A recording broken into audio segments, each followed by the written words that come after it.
শুভ সকাল বন্ধুরা, আশা করব তোমরা সকলে ভালো আছো। আমার চ্যানেলে কিন্তু তোমাদের সকলকে অনেক অনেক স্বাগত, অনেক ভালোবাসা।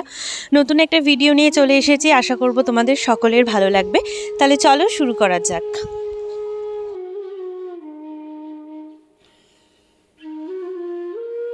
সকাল সকাল গোপালের স্নান দিচ্ছি। সকাল 7:30 বাজে, এই সময় গোপালকে স্নান করাচ্ছি। ভয় পেও না, আমি কিন্তু একটু উষ্ণ গরম জল করে নিই গোপালের সবসময় কেটলিতে। যেহেতু কেটলিটা নিরামিষ কেটলি, তাতে জল গরম ছাড়ার কিছুই হয় না, তাই গোপালের জন্য সকালবেলা একটু জল গরম করে নিই। তাই একটু জল গরম করেই স্নান করালাম। আর এদিকে দেখো, সবাইকে সোয়েটার টোয়েটার পরিয়ে দিয়ে একদম রেডি। এবারে সবাইকে বসিয়ে দেবো। এই দুজন অতিথি তো আমাদের বাড়িতে এসেছেই, তারা কিন্তু শুক্রবার দিন বাড়ি যাবে, মানে তাদের বাড়ি যাবে। আর তার আগে কিন্তু তাদের জন্য আমি একটুখানি খাওয়া দাওয়ার ব্যবস্থা করব। ইচ্ছা আছে বৃহস্পতিবার দিন, মানে সামনের যে বৃহস্পতিবারটা আছে সেই দিন কিন্তু ভোগ দেব ভেবেছি। তো ভোগ তো আমি দিতে পারি না, আমি সব ব্যবস্থা করে দেবো। মা ভোগটা দেবে, নিবেদন করে দেবে, ব্যাস। তারপরে কিন্তু তাদের বাড়ি পাঠাবো। তার আগে কিন্তু বাড়ি পাঠানো যাবে না। অতিথি তাকে ঠিকমতো না দেখলে কি হয় বলো, সেটা কি কখনো সম্ভব?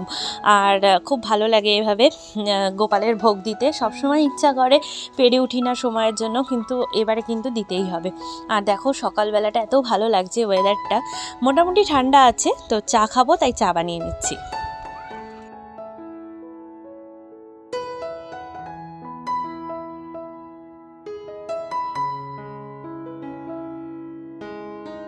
আর এইদিকে আমার এখন ডান দিকের যে আক্কেল দাঁতটা আছে সেটা উঠছে, যার জন্য আমার গালটা ফুলে গেছে, তাই তোমাদেরকে দেখালাম আর কি। আর এক মগ চা করেছি। আমার তো 2বার চা খেতেই হয়, আর তার সাথে সাথে বাবাও 2বার চা খায়, এই জন্য 1 মগ না করলে তাতে হবে না, আবার করতে হবে। আর এখানে দেখো, আমার ঠাকুরের সিংহাসনটা ফুল দিয়ে মোটামুটি সাজিয়ে নিয়েছি। গরমের ফুল তো অনেক পাওয়া যায়, শীতেই ফুলের অভাব, তাই ফুল কিনে আনতে হয়।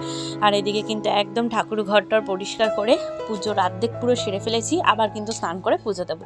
আর যা ফুল টুল আছে এখন এখানেই ফেলি, যদি গাঁদা গাছ বেরোয়, গাঁদা ফুল থেকে পরে পচে, তাই এক জায়গায় ফেলি। আর এখন একটু এই যে রাস্তায় হাঁটাহাঁটি করছি, বেশ হালকা একটা রোদ, ভালো লাগছে। আর একটু দাঁত ব্রাশ করছি, তারপরে ফ্রেশ হব। ফ্রেশ হয়ে চা খাবো, চা খেতে বসবো। সকাল সকাল দেখছি মা পরোটা করছে, তো মনটা তো এমনিই খুশি যে চা দিয়ে পরোটা দিয়ে এখন খাবো।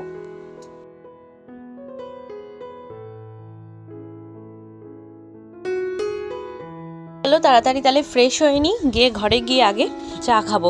কিন্তু হাঁটতে হাঁটতে দেখলাম পাশের এই বাড়িতে, পাশের যে কাকিমার বাড়ি আছে, তার বাড়িতে দেখো এই মোরগ ফুল ফুটেছে। কি ভালো যে লাগছে রঙটা, কি তোমাদের বলবো, অপূর্ব সুন্দর, অপূর্ব সুন্দর রঙটা। ফোনে এত সুন্দর লাগছে, সামনে যতটা সুন্দর, ফোনে যেন আরও বেশি সুন্দর লাগছে। তাই ভাবলাম তোমাদের সাথেও একটু শেয়ার করি। কি সুন্দর না মোরগ ফুলগুলো!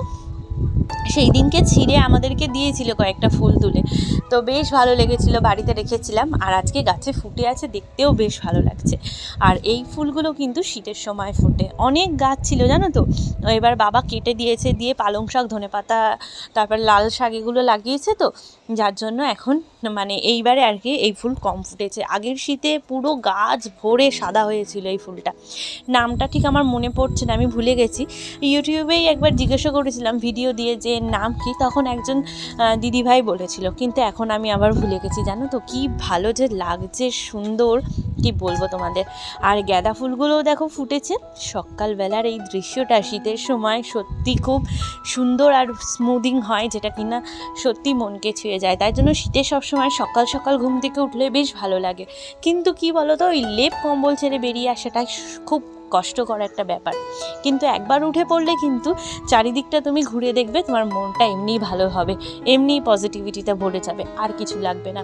আর সব সময় আমি বলি, পজিটিভটাই নেওয়ার চেষ্টা করবে। আশেপাশে অনেক নেগেটিভিটি দেখবে, অনেক কিছু হবে, কিন্তু নিজে সবসময় পজিটিভ থাকবে, ভালো থাকবে, যার জন্য তোমার মনও ভালো থাকবে, তুমি নিজেও ভালো থাকবে। তো চলো চাটা খেয়ে নিলাম, দেখতেই পারলে পরোটা দিয়ে। তোমাদের আগেই বললাম মা পরোটা করছিল। আর তারপর আমি চলে এসেছি এখানে কাটাকাটি করতে। মা বলল যে তাড়াতাড়ি ফুলকপিটা আগে কেটে দাও, ফুলকপির তরকারি করে দিই, যেহেতু মঙ্গলবার নিরামিষ, ওর বাবা খেয়ে যাবে স্কুলে, ভীষণ কাজের চাপ এখন, এর জন্য খুব তাড়াতাড়ি যাবে, আর তাই আমি তাড়াতাড়ি করে ফুলকপিটা আগে কেটে দেবো। মার তো পরোটা হয়েই গেছে, মা আর কিছু করবে না, রুটি টুটির দিকে যাবে না, কয়েকটা পরোটা করেছে, সবাই দুটো দুটো করে আমরা চা দিয়ে খেয়ে নিয়েছি।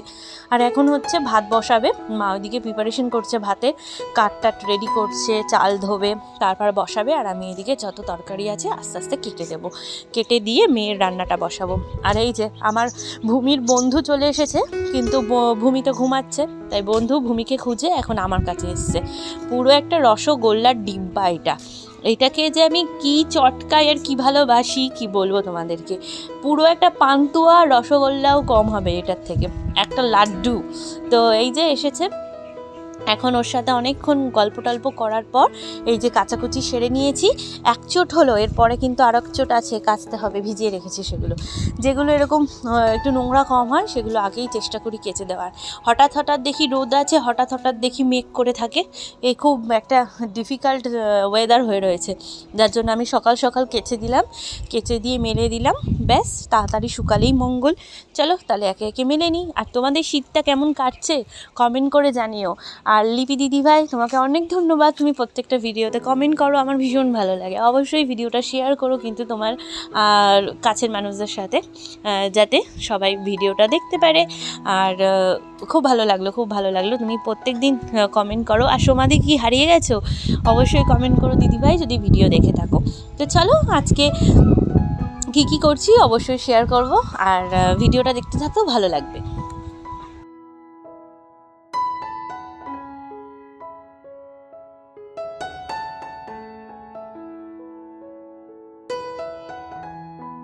শীতকালে কিন্তু সবথেকে কষ্টকর যে কাজটা হয় সেটা হচ্ছে জল ঘাটার কাজ, জানো তো। কিন্তু কি বলো তো, এবারে তো আমার সেরকমভাবে শীত শীত লাগছে না, মানে সেভাবে শীত পড়েনি, যদিও বা আমি দেখছো সোয়েটার টোয়েটার পরে আছি ঠিকই, কি বলো তো, না পরে থাকলেও খুললে লাগে ঠান্ডা আর পরলে লাগে গরম, এরকম ব্যাপার একটা ওয়েদার। তো আরও বেলা হলে তো সোয়েটার গায়ে রাখা যায় না, তার জন্য শীতের মানে সেই ভাবটা তো পড়েনি। কিন্তু জল ঘাটার কাজ কিন্তু খুব কষ্টকর কাজ আমার যেটা মনে হয়। তো এদিকে চলে এসেছি। আমরা নিরামিষ খেলে, আমার মেয়ে তো নিরামিষ খাবে না, কারণ ওর সত্যি কথা এখন ছোট মানুষ, ওর যখন বয়স টয়স হবে 5 বছর হবে, তখন থেকে ওকে একদিন করে এভাবে নিরামিষ খাওয়াবো।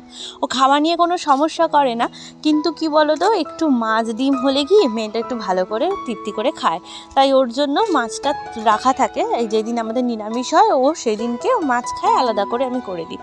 যেহেতু উনুনে সব রান্না হচ্ছে, গ্যাসে আসার কোনো প্রশ্নই ওঠে না, তাই গ্যাসে আমি কিন্তু মেয়ের মাছের তরকারিটা করে নেব, দিয়ে গ্যাসটা মুছে দেবো। এই দেখি দেখো ওর মাছের ঝোলটাও ফুটে গেছে প্রায়, এবারে কিন্তু ভালো করে ফুটিয়ে নিয়ে তারপরে আমি নামাবো, তাই বসিয়ে দিয়ে চলে এলাম আমার ঘরে। মেয়েকে পড়তেও দিয়ে এসেছি, পড়তে টড়তে দিয়ে বাড়িও নিয়ে চলে এসেছি, ও দাদার সাথে খেলছে, আর ওদিকে দেখো আমার ননদ কাজ করছে। তো এখন এই জানলাটা একটু পরিষ্কার করব।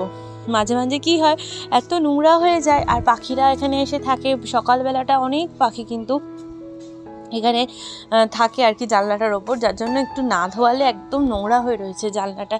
তো চলো আজকে কিন্তু আমার ভিডিওটা এই পর্যন্তই থাকলো, আশা করব তোমাদের সকলের ভালো লেগেছে। ভালো লাগলে কিন্তু অবশ্যই পাশে থেকো, শেয়ার করো ভিডিওটা, দেখো পুরোটা, আশা করব সকলের ভালো লাগবে। যা করি তোমাদের সাথে সেটাই শেয়ার করি। আশা করব তোমরা সকলেই ভালো আছো, সুস্থ আছো, আর এভাবেই ভালো থেকো, সুস্থ থেকো, আশেপাশের মানুষকেও সুস্থ রাখার চেষ্টা করো, ভালো রাখার চেষ্টা করো। বাই।